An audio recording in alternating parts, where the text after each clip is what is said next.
Zaprzęg w duchę i hołoble, używany przy trakcji konnej, dotarł do Polski z terenów wschodniej Słowiańszczyzny. Świadectwem pochodzenia duchy jest jej nazwa, będąca przekształceniem nazwy ruskiej. Na ziemiach polskich zaprzęg ten występował na północnej Lubelszczyźnie, Podlasiu i wschodnim Mazowszu. Wypierany od początku XX wieku przez inne formy zaprzęgu, do dziś występuje jeszcze na Podlasiu, gdzie na specjalnych warsztatach, ducharniach, w kilku ośrodkach wiejskich ducharze wytwarzają zasadniczą część tego zaprzęgu – duchę.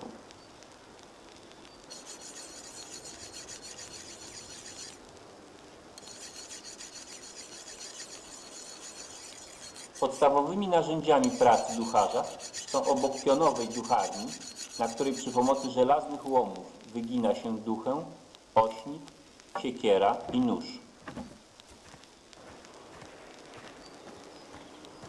Duchy wyrabiane są z różnej grubości pni wierzbowych.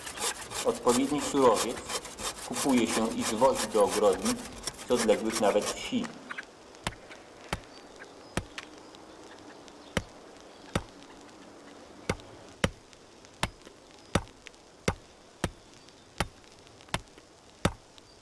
Drążek długością odpowiadający wymiarom duchy przygotowuje się do wygięcia na półokrągłej formie zwanej kociubą.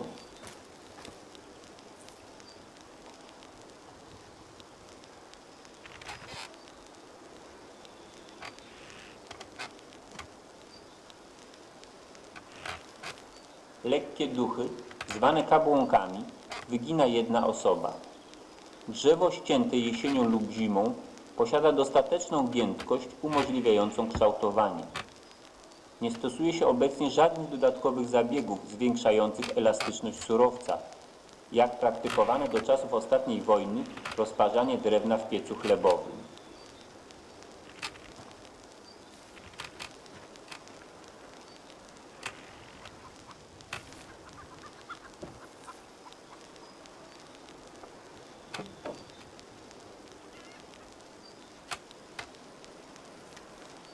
Drągiem dociska się do formy wyginany kabłąk, aby ducha utrzymała wymaganą krzywiznę.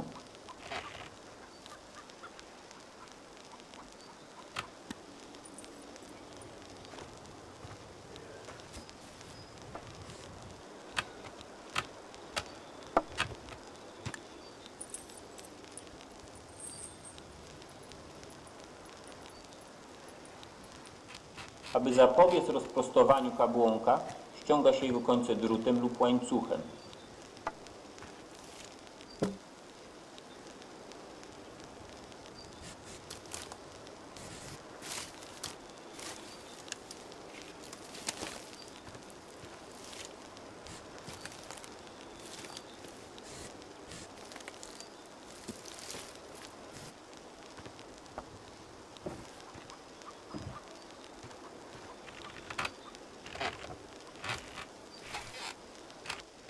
Po zdjęciu kory ducharz poprawia kształt wygiętego kabłąka.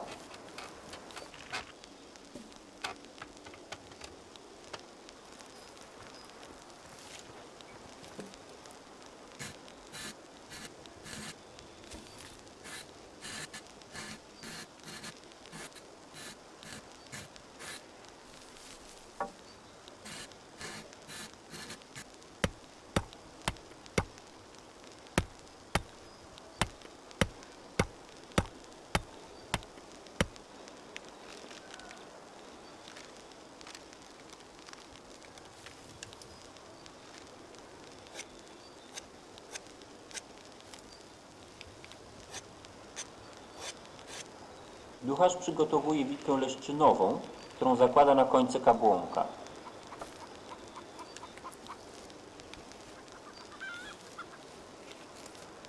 Ściągacz ten, pozostawiany do ostatecznego wyschnięcia duchy, równie skutecznie zabezpiecza ją przed rozprostowaniem. Pozwala także na zaoszczędzenie drutu.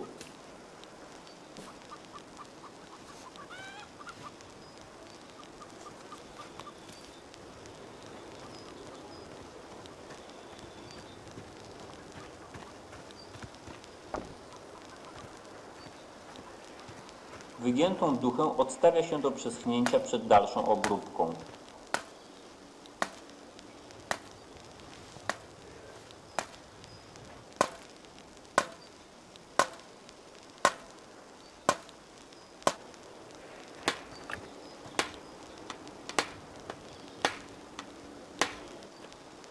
Oprócz kabłonków, ducharze w ogrodnikach wyrabiają duchy masywniejsze, tzw. płaszczaki, używane do cięższych prac przewozowych. Wykorzystuje się na nie grube pnie drzewa, rozszczepiane przy pomocy klinów i siekiery.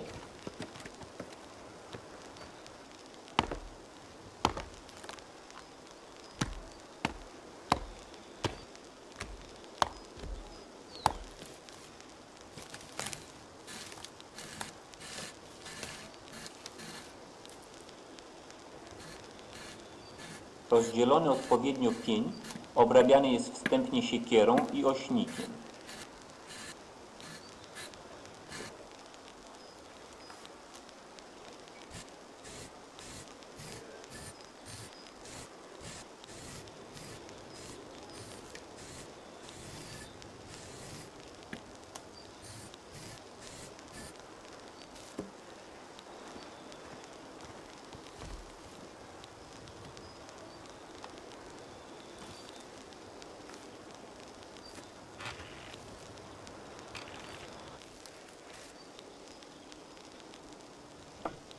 Wygięcie płaszczaka wymaga znacznej siły, dlatego ducharz pracuje z pomocnikiem, najczęściej spośród najbliższej rodziny.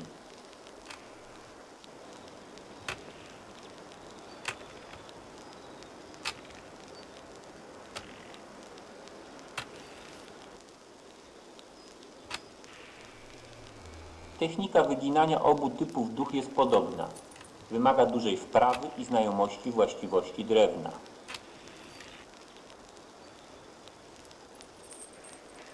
Czynność ta trwa stosunkowo krótko. Bardziej pracochłonna jest dalsza obróbka duchy.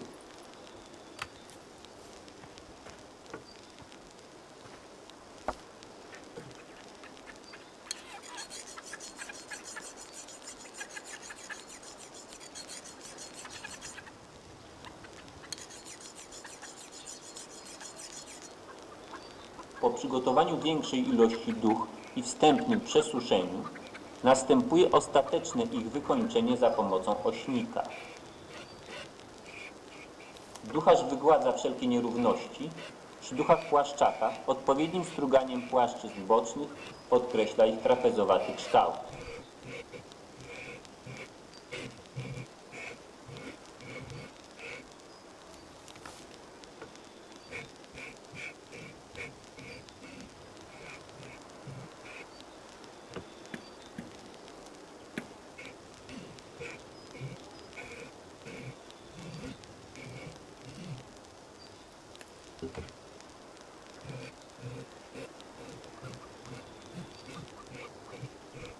Gotową duchę z końcami ściągniętymi drutem lub wicią pozostawia ducharz do wyschnięcia.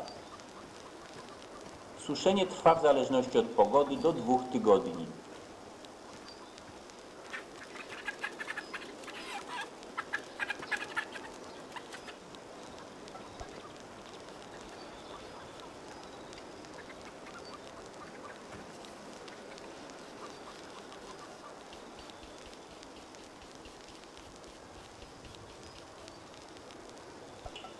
Ducharze z ogrodnik wykonują także duchy zdobione. Duchy płaszczaki malują farbą olejną w kolorze brązowym lub wiśniowym i po wyschnięciu zdobią, wycinając nożykiem ornament po obu stronach.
Tradycyjne, nieskomplikowane wzory nawiązują wyraźnie do motywów zdobniczych występujących na rzeźbionych duchach ruskich, dostarczanych w końcu XIX wieku na te tereny przez handlarzy z sąsiedniej Białorusi.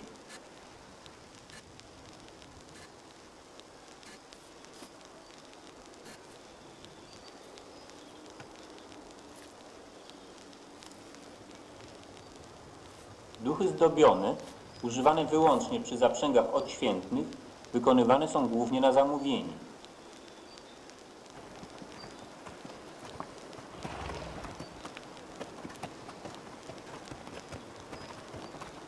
W opinii miejscowych rolników zaprzęg w duchę, hołoble i specjalnie dostosowany typ homonta posiada wiele zalet. Rozpierająca hołoble ducha amortyzuje szarpania konia ciągnącego wóz, oszczędzając jego siły. Wyrabiane w ogrodnikach duchy znajdują do dziś wielu nabywców.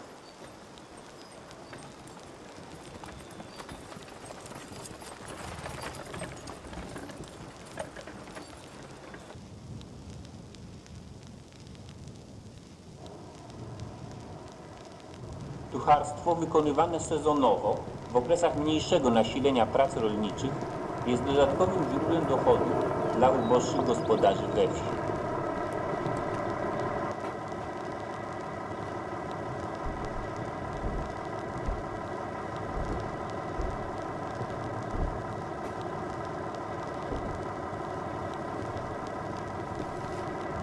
Dwa razy w tygodniu, wczesnym rankiem, 4 pracujący tu jeszcze ducharze wiozą swe wyroby furmankami lub PKS-em na okoliczne targi, do Siemiatycz, Kleszczeli, a niekiedy w poszukiwaniu rynków zbytu docierają aż do Bielska Podlaskiego i Białegostoku.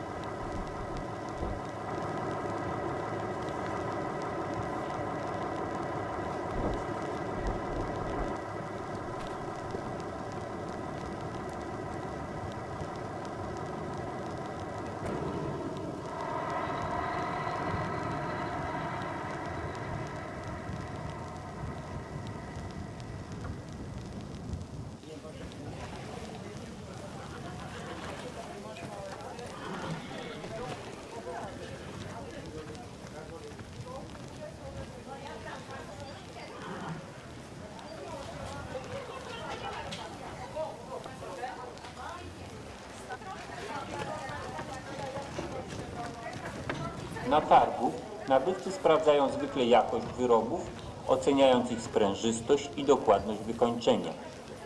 Dobiera się także odpowiednią wielkość duchy.